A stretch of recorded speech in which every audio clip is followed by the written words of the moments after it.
बड़ी प्लानिंग होगी और आईएसआई अब शांति से नहीं बैठेगा।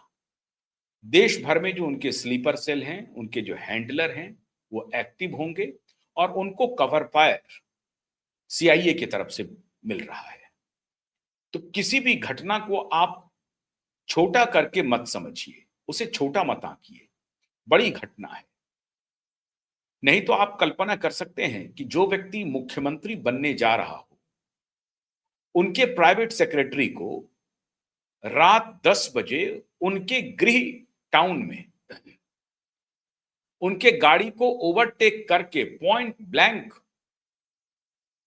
दूरी से गोली मार दे, और वो भी ऐसे पिस्टल से जो देसी कट्टा नहीं है, वो देसी पिस्टल नहीं है, ऑस्ट्रियन पिस्टल से, जो एक साथ कई राउंड गोली फायर कर सकती है बिना फंसे।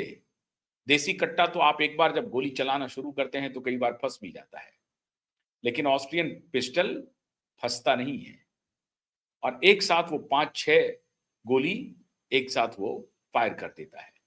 ऐसे पिस्टल से वॉर किया गया, और उसी दिन मैंने संदेह जताया था कि ये मामला छोटा नहीं है, इसलिए खुफिया एजेंसी को चाक चौबंद रहना पड़ेगा, सतर्क रहना पड़ेगा।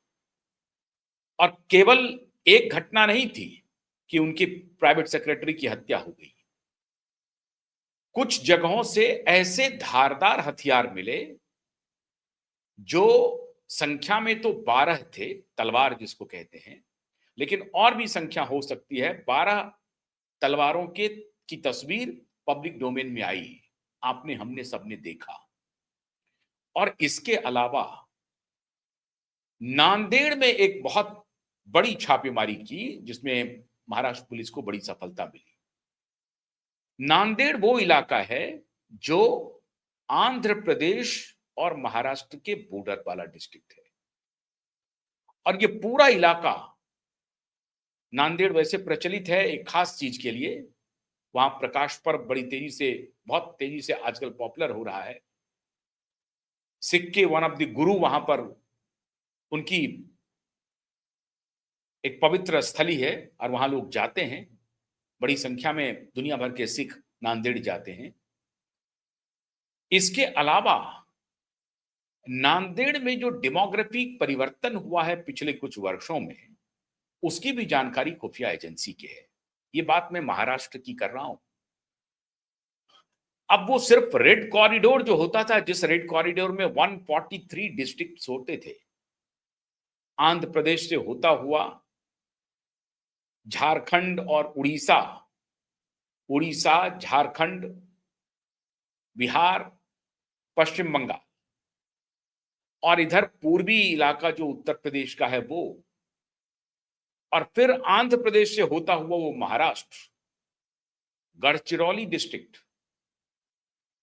नांदेड़, ये चंद्रपुर, ये सारे डिस्ट्रिक्ट, और आंध्र प्रदेश से, उड़ीसा से, छत्तीसगढ़ से, एक स्टेट छूट गया, छत्तीसगढ़, आंध्र प्रदेश, उड़ीसा, छत्तीसगढ़, झारखंड, बिहार, पूर्वी उत्तर प्रदेश और शुरुआत महाराष्ट्र, ये पूरा जो रेड कॉरिडोर है, ये 143 डिस्ट्रिक्ट हैं। अब वहां पर लगभग नक्सल खत्म हो चुका है, अपनी अंतिम सांसें गिन रहा है। और आपने देखा होगा कि महाराष्ट्र में कुछ दिन पहले, 5-6 महीना पहले, जैसे ही देवेंद्र फडणवीस की सरकार बनी है, उसके बाद बड़ी संख्या में लगभग 70 माओवादियों ने, नक्सलियों ने आत्मसमर्पण किया, और अत्याधुनिक हथियारों के साथ आत्मसमर्पण किया।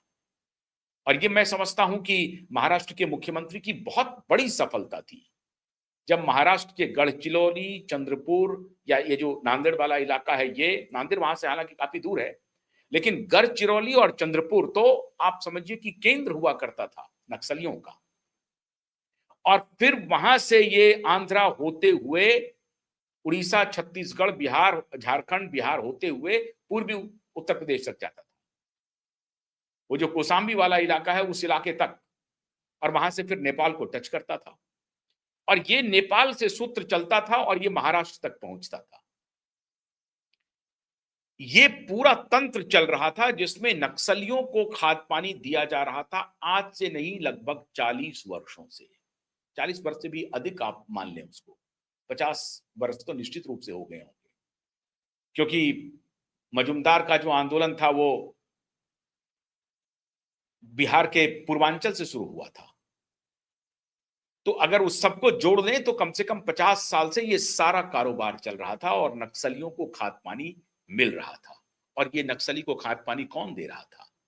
आप और हम गलतफहमी में हैं। ये पूरा का पूरा सीआईए का प्लांट था। इन्हें विदेशी रसद मिलता था, खुराक मिलता था, हथियार मिलता था, पैसा मिलता था। ये गांव के गांव लोगों को जबरन नक्सली बनाते थे। छोटी छोटी बच्चियों को ये किडनैप करके ले जाते थे, बच्चों को किडनैप करके ले जाते थे, उनको ट्रेन करते थे और उनको ट्रेन करने के बाद अपनी मिलिट्री में जो उनका जो अपना मिलिशिया होता था उसमें शामिल करते थे। कई लड़कियों के साथ अब्यूज करते थे, सेक्सुअल अब्यूज करता था ये पूरा गिरोह। और इस तरह से खौफ के साए में गांव की गांव, गांव का गांव जीता था, बस्ती की बस्ती जीती थी। अब बहुत सारे जंगल के इलाके में जो गांव थे, उन ग्रामीण इलाकों में तो समझिए आधिपत्य था इन लोगों का। लेकिन पिछले कुछ दिनों से मैं समझता हूं कि केंद्र सरकार के ट्रैक पूरी तरह से कॉम्बैट जो चल रहा है केंद्र सरकार का, उसने पूरी तरह से नेस्तनाबूद कर दिया। और अब इक्का दुक्का घटनाएं हो रही हैं नक्सलियों की, ऑलमोस्ट नक्सली समूल नष्ट हो चुके हैं। और उसी में से एक कड़ी थी जो महाराष्ट्र में 70 की संख्या में नक्सलियों ने आत्मसमर्पण किया था। अब मैं ये जिक्र क्यों कर रहा हूं? क्योंकि सिर्फ नक्सली का खेल नहीं था। नक्सलियों को रसद पानी मुहैया कराने का काम एक धार्मिक उन्मादी संगठन पूरी तरह से सीमा पार से कर रहा था कि एक तरफ तो इधर नक्सलियों को उबालो और दूसरी तरफ रिलीजियस फंडामेंटलिस्ट जो ग्रुप है उसको उभार दो, उसको खड़ा करो, उसका स्लीपर सेल तैयार करो। और ये लोग बहुत एक बेटर कोऑर्डिनेशन के साथ काम कर रहे थे। एक कोऑर्डिनेशन पर तो हमला हो चुका है, लेकिन इन दोनों का, इसीलिए आप देखेंगे जो कट्टर इस्लामिस्ट हैं वो माओवादी हैं, वो लेनिनिस्ट हैं, वो मार्क्सवादी हैं, वो मार्क्सवादी लेनिनिस्ट हैं। एमएल के से भी उनका बड़ा अच्छा संबंध है, जो कट्टर इस्लामिस्ट हैं, और वो कम्युनिस्ट भी है। और इसीलिए ये खेल चलता है। वो खाली चंद्रपुर और गढ़चिरौली का इलाका नहीं, झारखंड, छत्तीसगढ़, आंध्र प्रदेश, बिहार इसका इलाका नहीं, ये इलाका पूरा पहुंचता है भारत राष्ट्रीय राजधानी के एक विश्वविद्यालय में। वहां बौद्धिक जामा पहनाया जाता है। और एक विश्वविद्यालय है पश्चिम बंगाल में, वहां भी बौद्धिक जामा पहनाया जाता है। और अब तो विश्वविद्यालयों में जो बौद्धिक जामा पहनाने वाला ग्रुप है वो भी बिल्कुल, उसकी भी संख्या नगण्य रह गई।